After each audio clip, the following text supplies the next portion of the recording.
കണ്ടിട്ട് ഇപ്പൊ അതിലും നൂറേയും കണ്ടിട്ട് ഇൻസ്പയർ ആയിട്ട് നമ്മുടെ സെക്ഷുവാലിറ്റിയിൽ ഡിഫറൻസ് ഉണ്ടാവില്ല.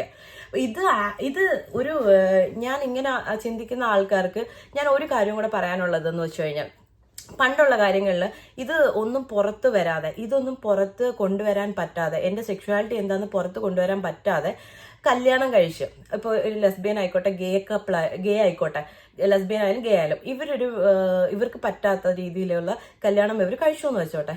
ആ കഴിക്കുന്നതിലൂടെ ഇവർ ആരുടെ ജീവിതവും കൂടിയാണ് മോശമാക്കുന്നത്.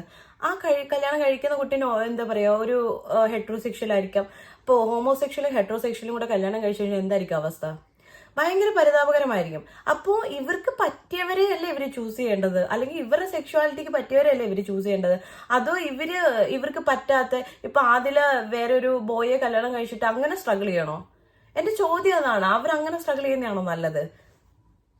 കഷ്ടപ്പെട്ട് ഇഷ്ടപ്പെടാൻ നിൽക്കരുത്. ഇഷ്ടപ്പെട്ടിട്ട് കഷ്ടപ്പെട്ടോട്ടെ, ഒരു കുഴപ്പമില്ല. അതിലൊരു ഇതുണ്ട്. അത്രേ എനിക്ക് പറയാനുള്ളൂ. അപ്പോൾ ഇന്നത്തെ വീഡിയോ ഇത്രയേ ഉള്ളൂ. എനിക്ക് പറയാനുള്ളതെല്ലാം പറഞ്ഞു എന്നാണ് വിശ്വസിക്കുന്നത്. ഞാൻ